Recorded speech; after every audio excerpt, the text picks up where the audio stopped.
Hello, good morning. Durga Pal ma'am की class में आप सबका स्वागत है। Class welcome back to Durga Pal ma'am's class. आज की क्लास में हम पढ़ रहे हैं क्लास 8 का हिंदी वसंत से चैप्टर 5 क्या निराश हुआ जाए। इसका एक्सप्लेनेशन ऑलरेडी मैं आपको करा चुकी हूँ। पाठ को पूरा पढ़कर मैंने वर्ड टू वर्ड उसकी व्याख्या करके आपको समझाई है सरल अर्थ में, वो आपने देख ली होगी। अब हम चलते हैं इसकी एक्सरसाइज की तरफ। आज एनसीईआरटी की जो आपकी बुक है वसंत भाग 3, उसमें जितने भी क्वेश्चंस दे रखे हैं वो सारे क्वेश्चन मैंने यहाँ पर लिए हैं। जो बच्चे प्रेजेंट हैं वो एक बार लाइक का बटन दबा के अपनी अटेंडेंस लगा दें, अपना नाम वगैरह लिख दें। अगर नाम लिखना चाहते हैं, अपने स्कूल का नाम, अपने शहर का नाम, कुछ भी किसी भी तरह से अपने कोई भी परिचय छोड़ना चाहते हैं तो ज़रूर छोड़ें, क्योंकि मैं अगली वीडियो में उन लोगों का नाम लेती हूँ जो प्यारा सा कमेंट लिखते हैं अपने नाम के साथ। तो चलिए अब चलते हैं, हम क्वेश्चन आंसर पढ़ते हैं। पहला प्रश्न है, लेखक ने स्वीकार किया है कि लोगों ने उन्हें भी धोखा दिया है। तो लेखक ने पाठ के अंदर ये माना है कि मुझे भी कई बार धोखा मिला है, फिर भी वह निराश नहीं है। लेकिन वो निराश नहीं है कि दुनिया में अब हम किसी पर भरोसा नहीं कर सकते हैं, ऐसा वो नहीं सोचते हैं। आपके विचार से इस बात का क्या कारण है, क्यों वो निराश नहीं है? आप क्या सोचते हैं कि लेखक निराश क्यों नहीं है? लेखक ने अपने व्यक्तिगत अनुभवों का वर्णन करते हुए कहा है कि उसने धोखा भी खाया है। लेखक ने अपने जीवन के बारे में बताते हुए कहा है कि मुझे बहुत बार धोखा मिला है, लेकिन बहुत कम जगहों पर विश्वासघात नाम की चीज मिलती है। लेखक ने यह भी बताया कि धोखा तो मुझे मिला है, लेकिन विश्वासघात जो है बहुत कम जगह पर मिलती है। उनका कहना है कि अगर वो इन धोखों को याद रखेंगे ना, तो फिर उनके लिए विश्वास करना बेहद कष्टकारी होगा। अगर वो हमेशा धोखों को याद रखें अपने जीवन में, तो फिर वो लोगों पर विश्वास ही नहीं कर पाएंगे, उनको तो हमेशा धोखा ही दिखाई देगा। ऐसी घटनाएं भी बहुत कम नहीं हैं जब लोगों ने अकारण उनकी सहायता की है। अब लेखक दूसरी तरफ ये बताते हैं कि मेरे जीवन में ऐसी भी घटनाएं घटी हैं जब लोगों ने बिना मतलब के मुझे आकर के मदद भी की है, निराश मन को ढांढस दिया है और हिम्मत बधाई है। कई बार ऐसा हुआ लेखक के साथ कि वो बहुत उदास थे, निराश थे, हताश हो चुके थे जीवन से। लोगों ने आके उनको सांत्वना दी, तसल्ली दी और हिम्मत बधाई कि कोई बात नहीं, सब ठीक हो जाएगा। टिकट बाबू द्वारा बचे हुए पैसे लेखक को लौटाना। फिर एक घटना लेखक ने बताई है कि वो 10 रुपए की जगह 100 रुपए दे आए थे टिकट बाबू को, तो वो 90 रुपए वापस करने के लिए बस में चढ़ा था और सबको पहचान के उसने लेखक को पैसे वापस किए थे। तो इस तरह की घटना का वर्णन भी लेखक ने किया है। फिर एक बार क्या हुआ कि लेखक की बस खराब हो गई थी, तो कंडक्टर दूसरी बस लेने के लिए गया था, तो वही कंडक्टर उनके बच्चों के लिए दूध भी लेकर के आया था। तो ऐसी घटनाएं हुई हैं उनके जीवन में जब उन्हें दूसरों से मदद मिली है। इसलिए लेखक निराश नहीं होना चाहते हैं। वो कहते हैं कि हाँ, मुझे धोखा मिला है, लेकिन लोगों ने मेरी मदद भी तो की है, लोगों ने मुझे बहुत सहयोग भी किया है। इसलिए मैं ये नहीं मानता हूँ कि दुनिया से, देश से, हमारे भारत से अच्छे लोग बिल्कुल खत्म हो चुके हैं। वो कहते हैं कि नहीं, बुरे लोग हैं तो अच्छे लोग भी हैं, इसलिए हमें उम्मीद बनाए रखनी चाहिए कि देश अच्छा बन जाएगा, एक दिन बहुत अच्छा हो जाएगा। इसलिए उसे विश्वास है कि समाज में मानवता, प्रेम, आपसी सहयोग अभी समाप्त नहीं हुए हैं। सेकंड क्वेश्चन देखते हैं, दोषों का पर्दाफाश करना कब बुरा रूप ले सकता है? तो ये लेखक का प्रश्न है कि दोषों का पर्दाफाश करना मतलब लोग हमारे साथ जो बुराइयां करते हैं, अगर हमारे साथ कोई गलत घटना घट गई है और हम दूसरे लोगों को जाकर के वो घटना बता रहे हैं कि देखो मेरे साथ ऐसा ऐसा हुआ, मुझे इस तरह से छला गया या मुझसे इस तरह से धोखा हुआ, बेईमानी की गई मेरे साथ, तो ये कब बुरा हो सकता है? इसके उत्तर में लेखक कहते हैं कि दोषों का पर्दाफाश करना तब बुरा हो सकता है जब हम किसी के आचरण के गलत पक्ष को उद्घाटित करते समय उसमें रस लेते हैं, या जब हमारे पास ऐसा करने से वे लोग उग्र रूप धारण कर किसी को हानि पहुंचाते हैं। देखिए, लेखक ने 2 तरीके बताए हैं कि ये तब गलत हो सकता है किसी के भी बुरे पक्ष को लोगों के सामने रखना। एक तो तब जब हम बहुत बढ़ा चढ़ा के उस घटना को कह दें। दूसरा वो कि जिन लोगों के बारे में हम बता रहे हैं उन लोग उग्र हो जाए, क्रोधित हो जाए, गुस्से में आ जाए और फिर वो और ज़्यादा ऐसा बुरा व्यवहार करने लग जाए, तो ये 2 तरीके से हानि पहुंचा सकता है। तीसरा प्रश्न है, आजकल के बहुत से समाचार पत्र या समाचार चैनल दोषों का पर्दाफाश कर रहे हैं। आजकल तो आपने देखा होगा, ये जो निबंध है ये तो बहुत साल पहले का लिखा हुआ है, लेकिन अभी प्रेजेंट टाइम में आप देखिए कि जितने भी न्यूज़ चैनल हैं, कोई भी एक छोटी से छोटी घटना भी अगर हो जाती है देश के अंदर, तो न्यूज़ चैनल वाले उसे फटाफट पकड़ लेते। हमारे चैनल पर सबसे पहले ये ब्रेकिंग न्यूज़ आपको दी जा रही है, ग्राउंड ज़ीरो से हम रिपोर्टिंग कर रहे हैं और ये सच है, ऐसा हुआ वैसा हुआ, बहुत फैला के बढ़ा चढ़ा कर वो दिखाया जाता है। इस प्रकार के समाचारों और कार्यक्रमों की सार्थकता पर तर्क से विचार लिखिए। आप ये बताइए कि ऐसा करना ठीक है? इस प्रकार के पर्दाफाश से समाज में जितनी भी बुराइयां फैली हुई हैं ना, अपने आसपास के वातावरण तथा लोगों से लोग उस बुराइयों को जानने लगते हैं। जब भी न्यूज़ चैनल पे कोई भी बुरी घटना दिखाई जाती है तो लोग अवेयर हो जाते हैं, सजग हो जाते हैं, उनको पता चल जाता है कि ऐसा हो रहा है समाज में, तो हमें जरा सावधान रहना है। और इसके कारण समाज में जागरूकता भी आती है, लोगों को नया ज्ञान, नई शिक्षा भी मिलती है कि ऐसा हो रहा है, सजग रहिए, कोई आपके सामने धोखा कर सकता है, कुछ भी गलत हो सकता है। तो लोग थोड़ा सा सतर्क तो हो जाते हैं, लोग सजग भी हो जाते हैं, सावधान भी हो जाते हैं और इस तरह से आगे ऐसी घटनाएं ना हो उसको रोकने के लिए कदम भी उठा सकते हैं। तो ये सार्थक है। ठीक है कि न्यूज़ रिपोर्टर्स इस तरह की न्यूज़ को लेकर आते हैं और बताते हैं, लेकिन बढ़ा चढ़ा कर ये न्यूज़ नहीं होनी चाहिए। अगला प्रश्न है, निम्नलिखित के संभावित परिणाम क्या होंगे? ईमानदारी को मूर्खता का पर्याय समझा जाना। जब ईमानदारी को मूर्ख लोगों का ही काम समझा जाने लगा कि जो मूर्ख हैं वही ईमानदार हैं, तो इसका परिणाम क्या होगा? देश में भ्रष्टाचार बढ़ेगा।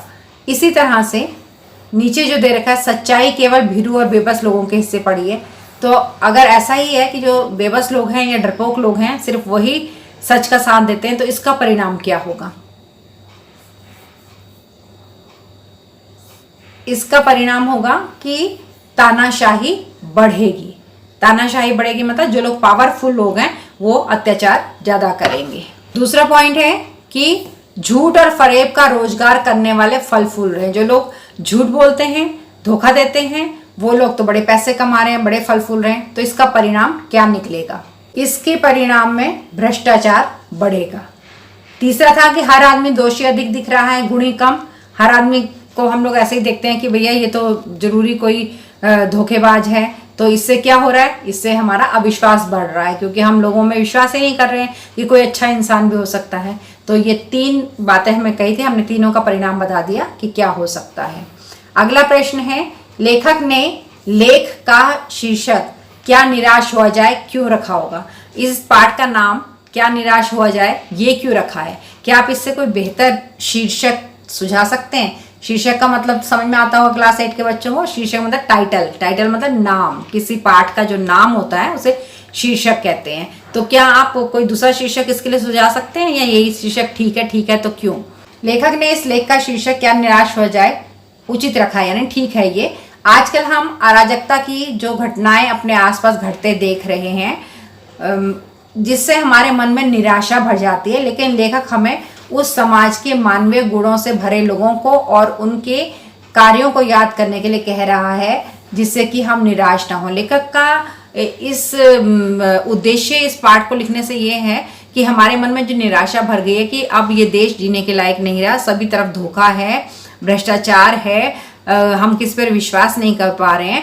तो लेखक कोशिश कर रहा है कि हमारा ध्यान थोड़ा हटा सके और बता सके कि सब लोग एक जैसे नहीं होते हैं। हाँ, सभी भ्रष्टाचारी नहीं है, सभी बेईमान नहीं है, सभी धोखेबाज नहीं हैं, अच्छे लोग भी इस दुनिया में हैं। इसलिए हम निराश ना हो कि देश बिल्कुल गलत हो चुका है, देश में सब लोग बिल्कुल गलत हो चुके हैं। हमें ये उम्मीद रहनी चाहिए कि नहीं, देश के काफ़ी लोग बहुत अच्छे हैं अभी और हमें भी अच्छे बनकर रहना है। देश अभी जीने लायक है और आगे भी हमारा देश तरक्की करेगा। इसका अन्य शीर्षक हम निराशा से आशा भी रख सकते हैं, या इसके अलावा आप कोई दूसरा शीर्षक सुझाना चाहें तो वो भी आप दे सकते हैं, जैसे उम्मीद की किरण भारत में एक नई उम्मीद, या आशा जगाता भारत। इस तरह से कोई भी शीर्षक आप रख सकते हैं इसका। अब अगला प्रश्न है कि यदि क्या निराश हुआ जाए के बाद कोई विराम चिन्ह लगाने के लिए कहा जाए। जो ये टाइटल है ना, टाइटल के पीछे अगर कोई विराम चिन्ह लगाना हो, विराम चिन्ह आज समझते हैं, पंक्चुएशन साइन जो होते हैं, पंक्चुएशंस जो होती हैं, लगाना चाहे जाए तो आप नीचे आपको कुछ यहाँ पर चिन्ह दे रखे हैं। इसी क्वेश्चन में कुछ चिन्ह हमें दे रखे हैं, इनमें से आप कौन सा चिन्ह इसके पीछे लगाना चाहेंगे? क्या निराश हुआ जाए क्वेश्चन मार्क, क्या निराश हुआ जाए फुल स्टॉप, या क्या निराश हो जाए, एक्सक्लेमेटरी क्या लगाना चाहेंगे आप, यहाँ पर कौन सा चिन्ह लगाना चाहेंगे ये आपको बताना है, और ये भी बताना है कि आप वो चिन्ह क्यों लगाएंगे। तो देखिए, क्या निराश हुआ जाए के बाद मैं प्रश्न चिन्ह, ये देखिए यहाँ पर प्रश्न चिन्ह लग गया है, मैं प्रश्न चिन्ह लगाना चाहूंगी। क्यों समाज में व्याप्त बुराइयों के बीच रहते हुए भी जीवन जीने के लिए सकारात्मक दृष्टिकोण जरूरी है। तो ये क्वेश्चन मार्क मैं इसलिए लगाना चाहूंगी कि जो शीर्षक है वो शीर्षक ये हो जाए कि हम पूछ रहे हैं कि मैंने इतना कुछ बता दिया लेखक की तरफ से, मतलब लेखक ने इतना कुछ बता दिया कि बुराइयां हैं देश में, अच्छाइयां भी हैं, तब भी क्या हमें निराश होना चाहिए। वो लोगों से पूछने की कोशिश कर रहा है, लोगों का क्या राय है, लोगों का मत क्या है, लोगों का भाव क्या है, ये जानने की कोशिश कर रहा है। इसलिए इसके पीछे क्वेश्चन मार्क लगाना ज़्यादा उचित रहेगा, ताकि लोग सोचें कि हाँ अब इतना सब वाकई अच्छाई भी है बुराई भी है, तो हमें निराश होना चाहिए या नहीं होना चाहिए। क्वेश्चन मार्क लगा देने से, प्रश्न चिन्ह लगा देने से लोग इस बात को सोचेंगे। पूर्ण विराम लगा देने से हो गया कि हाँ लेखक ने कह दिया कि निराश होना चाहिए, तो बात खत्म हो गई। पूर्ण विराम का मतलब ये होता है, लेकिन प्रश्न चिन्ह का मतलब होता है कि उसने एक प्रश्न छोड़ा है हमारे लिए, हम खुद डिसाइड करें कि क्या हमें निराश होना चाहिए या नहीं। तो इसलिए ये शीर्षक के पीछे प्रश्न चिन्ह लगाना मैं चाहूंगी। अगला प्रश्न है, आदर्शों की बातें करना तो बहुत आसान है पर उन पर चलना बहुत कठिन है। हम बड़ी बड़ी बातें करते हैं कि किसी से धोखा मत दो, चोरी मत करो, झूठ मत बोलो, लेकिन क्या हम इस पे चलते भी हैं? क्या आप इस बात से सहमत हैं कि इस पे चलना बहुत मुश्किल है, बात करना बहुत आसान है? तर्क सहित उत्तर दीजिए। आदर्शों की बातें करना तो बहुत आसान है पर उन पर चलना बहुत कठिन है। मैं इस कथन से पूरी तरह से सहमत हूँ, क्योंकि व्यक्ति जब आदर्शों की राह पर चलता है ना, तब उसे कई कठिनाइयों का सामना करना पड़ता है। बहुत सारी कठिनाइयां आती हैं जीवन में। अगर हम ये व्रत ले लें कि हम सिर्फ सच बोलेंगे, झूठ कभी नहीं बोलेंगे, तो सारी जिंदगी हम सच बोलने में लगे रहें तो बहुत सारी मुश्किलें आएंगी। सच बोल के बहुत जगह पर हम फंस भी जाएंगे, तो हमें उनका सामना भी करना पड़ेगा। असामाजिक तत्वों का अकेले सामना करना पड़ेगा। आप सच बोल के कोई इंसान फंस जाएगा आपके सच बोलने से, तो वो तो आपके पीछे पड़ जाएगा, आपकी जान के पीछे पड़ जाएगा। तब आप क्या करेंगे? कोई आपके साथ आके खड़ा नहीं होगा, क्योंकि दूसरा पावरफुल है जो आपको मारना चाहता है। आपके सच ने जिसको फंसा दिया वो आपके पीछे पड़ा है, तो कोई दूसरा तो आपको बचाने नहीं आएगा। तब आप क्या करेंगे? तो बहुत मुश्किलें झेलनी पड़ती हैं सच का सामना करने के लिए। अपने आप को आदर्शवादी बनाने के लिए मुश्किलें बहुत सारी होती हैं, जिन्हें झेलना हर इंसान के बस की बात नहीं है। इसलिए हम लोग मौका परस्त बन जाते हैं। जब सच से काम चल रहा है सच बोल देते हैं, जब झूठ से काम चल रहा है तो झूठ बोल देते हैं। तो ये क्वेश्चन बिल्कुल सही है कि आदर्शों की बात करना तो बहुत आसान है, लेकिन आदर्शवादी बनना बहुत मुश्किल है। तो ये थे आपके क्वेश्चंस जो आपके एनसीईआरटी बुक वसंत भाग 3 में इस चैप्टर 5 क्या निराश हुआ जाए के पीछे दे रखे हैं। वो सारे क्वेश्चंस मैंने यहाँ पर लिए। आपको सारे प्रश्नों के उत्तर समझ में आ गए होंगे। अब वीडियो के आखिर में आकर के आपको करने हैं 4 काम। पहला, आपको लाइक का बटन दबाना है अगर आपने शुरू में अपनी अटेंडेंस नहीं लगाई थी तो। दूसरा, ये वीडियो अपने 2 दोस्तों के साथ शेयर करना है। दुर्गा पाल मैम की क्लास को शेयर जरूर करना है। तीसरा, आपने चैनल को अभी तक सब्सक्राइब नहीं किया, बिना सब्सक्राइब किए देख रहे हैं, बहुत गलत बात है। आदर्श की तो बात ही नहीं हुई, फिर ये आदर्शवादी तो हुए नहीं, है ना। सब्सक्राइब कर लीजिए, उसके बाद देखते रहिए हमेशा, और बेल आइकन को दबा दीजिए ताकि जब भी नई वीडियो आएगी आपके पास नोटिफिकेशन आ जाएगा। तो अब चलते हैं, मिलेंगे अगली वीडियो में। तब तक के लिए tata, bye bye and love you all. Thanks for attending Durga Pal Ma'am's class. Please like, share, subscribe and don't forget to leave a lovely comment. Thank you.